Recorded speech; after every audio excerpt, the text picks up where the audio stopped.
آج ہمارا احتجاج ہے ایڈن ہاؤسنگ سوسائٹی جو انہوں نے ڈاکٹر امجد کی سوسائٹی تھی، اب اس کی ڈیتھ ہو گئی، لیکن وہ شخص مر گیا لیکن اس نے لوگوں کا جو حق دینا تھا وہ نہیں دیا۔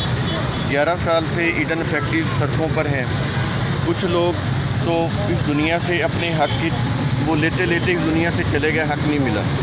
کچھ لوگ جو ہیں وہ شوگر کے مریض ہو گئے، کچھ عورتیں بیوہ ہو گئیں، تو کچھ یتیم ہو گئے، کچھ مسکین ہو گئے، لیکن ان کو ان کا حق نہیں ملا۔ یہ بڑا المیہ ہے، اور وہ ملک جو پاکستان جو کہتے ہیں کہ اسلام کے نام پر قائم ہوا، اور اس میں جو ریاست مدینہ، اور یہ صورتحال یہ ہے کہ اب لوگ بیوہ، بوڑھے، مریض، کینسر کے مریض وہ سڑکوں پر ہیں۔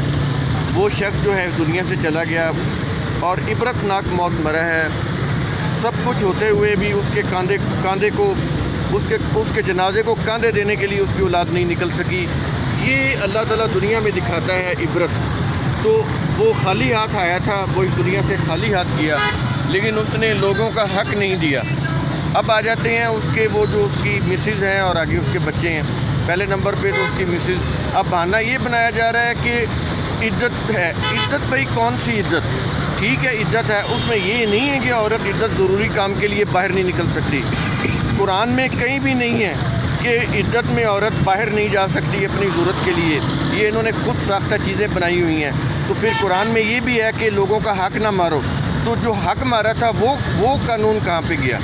وہ انہوں نے پامال کر دیا۔ اب عزت کو پکڑ کے بیٹھے ہوئے ہیں کہ عزت کے بعد ہوگا۔ ہمیں یہ جو التوا ہے، یہ جو آئے دن کی پیشیاں ہیں، اب یہ دیکھیں کیس 0 سے سٹارٹ ہو گیا، پراپرٹی اس کی نیلام ہو گئی۔ اس کے باوجود وہ اتنے بااثر ہیں۔ ہماری عدالتوں کا انصاف دیکھیں کہ وہ دوبارہ سے اب کیس 0 سے سٹارٹ ہونے والا ہے۔ یعنی جو ایکشن ہونا تھا وہ بھی ختم ہو گیا، جو اشتہاری ملزم تھا اس کو بھی ضمانت دے دی گئی، اور اب صورتحال یہ ہے کہ وہ مر گیا۔ اب آگے اس کے برسان ہیں۔ تو ہم ان سے کہیں گے کہ بھائی ہم آرام سے بیٹھنے والے نہیں ہیں۔ اگر آپ یہ سمجھتے ہیں کہ ہم خاموش ہو جائیں گے، ہماری جب تک جان میں جان ہے، ہم اپنے حق کے لیے کھڑے ہوئے ہیں، متحد ہیں، یونائٹ ہیں، اکٹھے ہیں۔ جان چلی جائے گی لیکن اپنا ہم حق نہیں چھوڑیں گے، اور کسی طرح سے بھی ہم آپ کو یہ غصب نہیں کرنے دیں گے۔ اپنا حصہ ہم لے کر رہیں گے، اور جتنے بھی لوگ ہیں ہم یونائٹ ہیں۔ آپ جتنا مرضی یہ گروپ میں توڑنے کی کوشش کر لیں، لوگوں کو ڈال کے سازشیں کر لیں، لیکن ہم کسی صورت بھی ایک قدم بھی پیچھے ہٹنے کے لیے تیار نہیں ہیں۔ اور میں پیغام دوں گا ڈاکٹر امجد کی وہ جو بیوہ عورت ہے کہ وہ اپنے حالت پہ رحم کریں، ان کا خیال کریں۔ جو متاثرین ہیں، کتنے لوگوں کی آہیں تمہیں پڑ رہی ہیں، ان کا حق جو ہے ان کو دو۔ جیسے وہ خالی ہاتھ گیا تمہارا خامن، ویسے ہی تم بھی اس دنیا سے خالی ہاتھ جاؤ گی، تمہارے ہاتھ کچھ بھی نہیں آئے گا۔ ہم اپنے اداروں سے بھی کہتے ہیں کہ انصاف سے کام لیں۔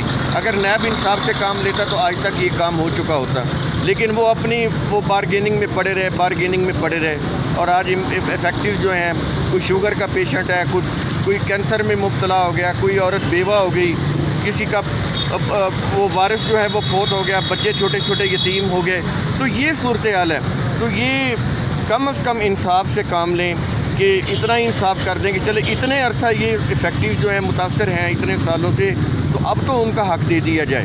اور ہمیں حق چاہیے کہ ہماری یا ہمیں ڈیولپ پلاٹ دیا جائیں، یا جن کے گھر ہیں ان کو گھر دیے جائیں، جن کے ڈیولپ پلاٹ ہیں ان کو ڈیولپ پلاٹ دیے جائیں۔ اور دوسری چیز، اگر وہ پلاٹ نہیں دے سکتے تو ان کی اتنی پراپرٹی ہے کہ اس کو بیچ کر بھی ایڈن فیکٹریز کو جو بھی آج کی ویلیو ہے، جو بھی پلاٹ کی آج کی ویلیو، اس کے اوپر ان کو پیمنٹ کی جا سکتی ہے۔ ان کی اتنی پراپرٹی ہے۔ جو ایڈن فیکٹریز کے پیسوں سے انہوں نے اربوں روپے کا مال کمایا، وہ فار ایگزامپل اس وقت 25 ارب کا تھا، آج وہ 1 کھرب کا ہے اس کی مالیت۔ تو آج کی مالیت کے مطابق دیں، تو ہم آج کی مالیت کے مطابق ہی لیں گے اپنا حق۔ اس سے ہم کبھی بھی پیچھے نہیں ہٹیں گے۔ شکریہ۔